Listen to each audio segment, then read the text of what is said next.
Halo, selamat pagi, selamat siang, selamat apa saja, tergantung yang melihat ya, kapan waktunya.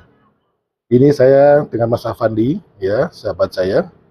Saya sekarang akan membicarakan apa, Mas? Tentang apa ini ya? Tentang apa? di di cuaca yang dingin ini mungkin Heeh, membicarakan yang hangat, Pak Dokter, yang yang hangat-hangat lagi ya, hangat. Ya, supaya kita nggak kedinginan ya. iya, betul, betul, betul. Yang lagi hangat sekarang ini kayaknya Menteri Purbaya ya. Iya, betul, betul. Karena kita kan sebagai rakyat ya, Mas ya. Ya, Rakyat itu kan betul. membicarakan pemimpin kita demi kebaikan nggak ada masalah kan bagi kita kan? Ya, pasti demi kebaikan nggak ada Iya, masalah. nggak ada masalah. Oke. Saya lihat nih Pak Purbaya ini adalah menteri yang beda dengan sebelumnya ya kan. Sebelumnya itu kan ya masih masih belum to the point. Nah ini menurut saya ini beliau ini orang yang to the point ya. Menurut Mas Afani gimana? Kalau Kira-kira menurut saya itu, Pak Dokter, yang jelas dia itu gayanya ceplas-ceplos, keceplos. tidak ada yang ditutup-tutupi. Yang diminta dia itu tujuannya satu, kebaikan Indonesia dan kaya bersama-sama. Betul. Seperti itu, Pak Dokter. Dan saya tuh ini selalu sama beliau. Dia ini S1-nya itu ITB, Mas. ITB elektronika, teknik elektronika, elektro. Tapi setelah dia kerja 5 tahun di perusahaan, lalu nyelengi nabung, lalu S2-nya itu ngambil ekonomi di Purdue, Amerika Serikat. Ya, jadi beliau ini memang betul-betul karena tidak punya basic ekonomi, tapi intens dan pingin sekali, ya kan, ingin sekali belajar ekonomi, maka belajarlah dia di Amerika Serikat, yaitu di Universitas Purdue Ya, itu itu. yang sangat terkenal itu. Sangat terkenal sekali. Jadi karena dia itu tidak ada basicnya, maka mulai pagi sampai malam itu dia itu apa ya, belajar di perpus itu, perpustakaannya. Ini bisa untuk contoh kita. Artinya apa ya? Kalau kita ini bersungguh-sungguh, walaupun S1 kita atau basic kita ini misalnya apa, pingin seperti Pak apa seperti beliau ini adalah tidak ada basic ekonomi, tapi kalau belajar akhirnya bisa juga. Iya. Dan terbukti kan?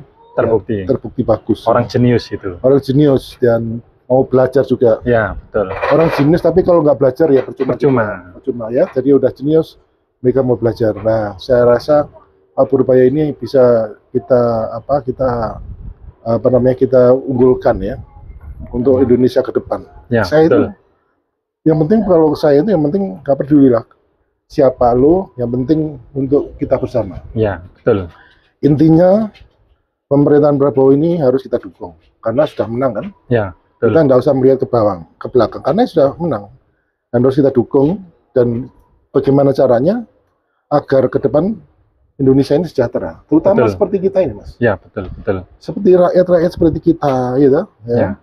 Itu bagaimana kita ini hidup ini layak dan gampang untuk mencari pekerjaan. Terutama itu. Ya, kan? Betul. Kalau perlu pajak-pajak itu harus dikurangi. Kasihan. Biar supaya tumbuh semuanya. Jadi pajak-pajak dikurangi, investasi dikembangkan. Betul nggak, Mas? Betul. Ya, ini saya rasa Pak Purbaya ini sudah ada tanda-tanda kesan ya, kita dukung ya. Semoga aja Pak Purbaya itu sampai ke depannya itu bisa konsisten. Ya, betul. Konsisten dan tidak ada tekanan politik. Karena kadang-kadang itu ada orang yang baik, tapi karena tekanan politik akhirnya dia tidak bisa berubah. Gitu, tekanan politik ya toh. Karena politik dan tekanan daripada ketua-ketua umum. Sebenarnya apa yang terjadi ini sebenarnya apa yang katanya ketua umum partai sih sebenarnya. Sekarang seorang ketua umum partainya ingin lebih baik untuk partainya, bangsa dan negara, pasti ikut semuanya. Ya, tapi kalau untuk ketua umum partai ingin lebih baik demi golongannya dia sendiri, ya pasti bagi masyarakat tidak akan menguntungkan. Iya, yang jelas apapun, saya rasa partai politik ini kan tergantung ketua umumnya. Iya, betul.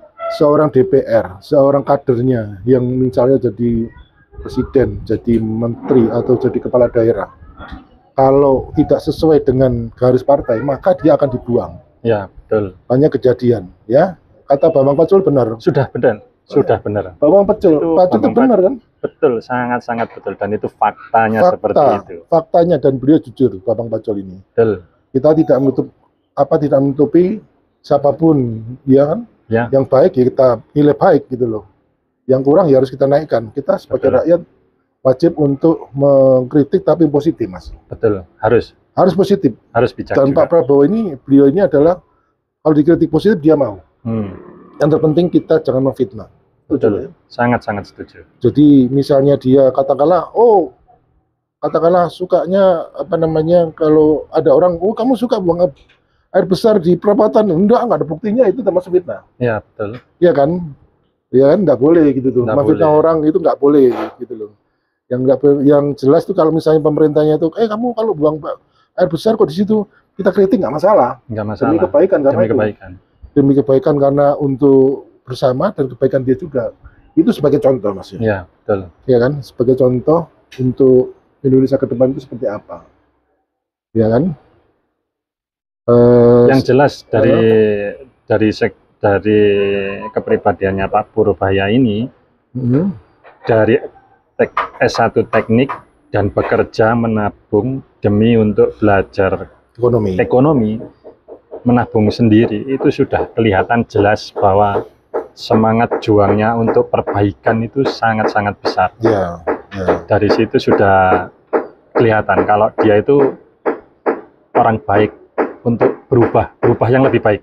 Ya, belajar. Sebenarnya di Indonesia ini banyak orang pintar, Mas. Banyak banget. Permasalahannya ya, orang pintar ini tidak mau di pemerintahan, takut. Ya kan? Ya. Takut di politik. Takut yang baik bisa jadi buruk. Betul. Takut seperti itu. Yang baik jadi buruk, yang baik difitnah, bisa loh, Mas. Bisa, sangat-sangat. Ini yang ditakutkan. Dan banyak terjadi. Ya. Makanya seorang pemimpin itu harus punya punya jiwa yang berani gitu loh. Harus itu. Harus punya jiwa berani kalau benar. Cuman permasalahannya bisa aja orang itu difitnah. Dia tidak melakukan apa, dibilang apa gitu. Ya, betul. Itu yang ditakutkan. Politik itu kan kejamnya di situ. Sebenarnya politik itu bagus, cuman orang-orangnya. Ya. Orang-orangnya. Ya semoga saja kita ke depan TBN Prabowo ini akan ada perbaikan untuk kita. Ya, amin. Ya, rakyatnya itu sejahtera. Itu aja yang penting. Rakyatnya sejahtera, tidak ada yang miskin, tidak ada yang kelaparan. Nah, itu yang penting. Saya sendiri kan hampir tiap hari itu jalan, Mas. Jalan ke kota Surabaya, ngeliling kota Surabaya itu untuk memberikan, ada beras, kantong sembako, ada makanan, ada uang. Meskipun kecil, tapi sangat-sangat membantu ya. Iya. Tapi kadang-kadang saya agak kesulitan mencari itu. Artinya apa, Indonesia sebenarnya sudah cukup bagus. Yang kelaparan saya rasa sudah turun banyak ya. Hanya saja mereka untuk sejahtera gitu loh. Untuk sejahtera gitu loh.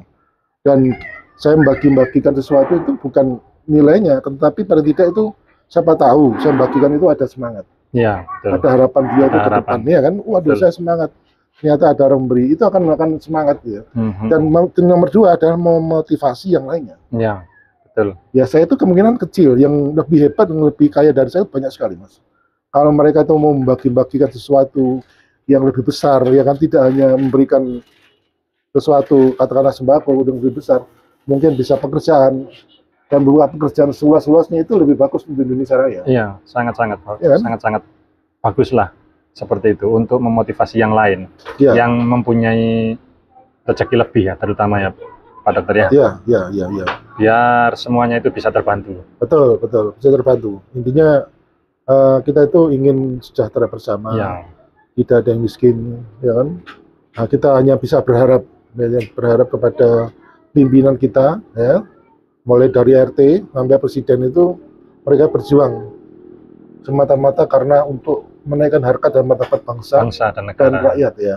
Yang penting rakyat itu tidak ada yang menderita, yang kelaparan. Nah, menurut saya ya, mulai dari RT itu, saya rasa RT penting sekali. Ya, penting. Karena gini, RT kalau saya misalnya jadi wali kota misalnya, maka RT saya tugasi, mulai RW-nya, kelurah RW, bahwa saya tugasi untuk mendata siapa-siapa yang miskin, sampai siapa yang nggak bisa sekolah, itu harus kita data gitu. Yang nggak bisa makan, kita kasih makan. Sekarang sudah mulai ya, kasih makan, lalu kalau misalnya nggak bisa kerja, ya kasih kita kerjaan. Atau kalau di Surabaya PAD-nya sudah sekitar 10-11 triliun.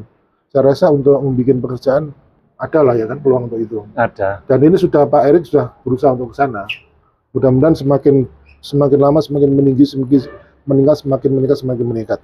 Dan Mas, yang saya ada masukan kepada kepala daerah seluruh Indonesia. Ya kan, kalau negara kan ada BUMN, Mas. Iya, betul. badan usaha milik negara. Bukan merugikan negara ya. Ya, jangan. Yaitu ya, badan usaha milik negara. Saya ingin sekali agar di daerah itu tingkat 1, tingkat 2 itu ada BUMD, ya, BUMD yang walaupun ada tapi saya rasa masih kurang. Fungsinya kurang. Fungsinya kurang dan jumlahnya juga kurang juga. Selama ini kan daerah itu hanya dapatkan dari pusat APBN. Ya, yang kedua didapatkan dari mana? Yang kedua itu didapatkan dari pajak. Ya. Yang ketiga ini saya ingin sekali, ya kan, agar pemerintah itu bisa menggenjot BUMD-nya. Banyak sekali, ya kan? Nanti kalau ingin ngobrol sama kita apa saja kita kasih arahan. Kita arahan apa yang harus bisa yang mereka kerjakan, kan banyak BUMD itu. Usaha yang bisa membuat PAD naik untuk rakyat. Jadi tidak hanya memajak kita, gitu loh. Ya, betul. Tidak hanya memajak kita, akan tetapi BUMD-nya itu usahanya milik pemerintah itu, daerah itu ada dan manfaat untuk bersama, tumbuh bersama. Paling tidak menyerap tenaga kerja sekitar. Tenaga kerja, betul. Jadi banyak sekali sih apa yang bisa dikerjakan oleh pemerintah daerah untuk mengangkat harkat martabat rakyat bersama.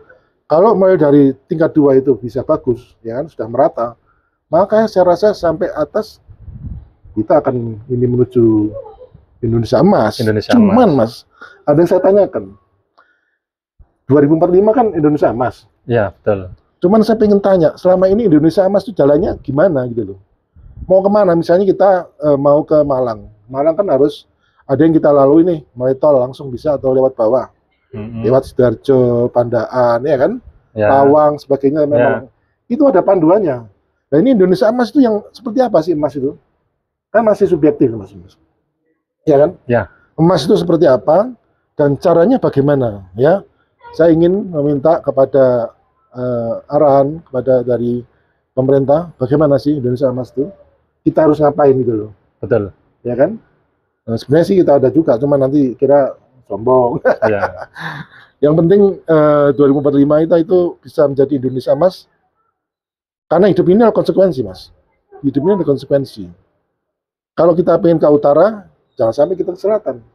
Kalau ke timur, kita pengen ke barat, ya tidak mungkin. Tidak mungkin. Jadi intinya bahwasanya harus arah. Gitu. Jadi kalau 2045 itu dikasih Indonesia emas, tapi yang seperti apa? Tapi jalannya aja nggak tahu, rakyat nggak tahu, saya sendiri aja. Saya tahu nggak? Bingung. Belum tahu kan? Belum. Nah, saya aja berdua. Mau kemana? Saya sendiri berdua ini belum tahu nih Indonesia emas seperti apa. Mungkin lainnya udah tahu ya. Tolong kasih komentar. Yang dimaksud Indonesia emas. Nah, itu bagaimana? Bagaimana? Arahnya kemana? Kita harus ngapain? Dan emas itu artinya apa? Gitu loh ya. Oke, kirim komentar di sini. Tolong di subscribe ya. Terima kasih. Semoga kita bahagia bersama, tumbuh bersama, Indonesia Raya bersama Presiden Prabowo. Merdeka. Merdeka.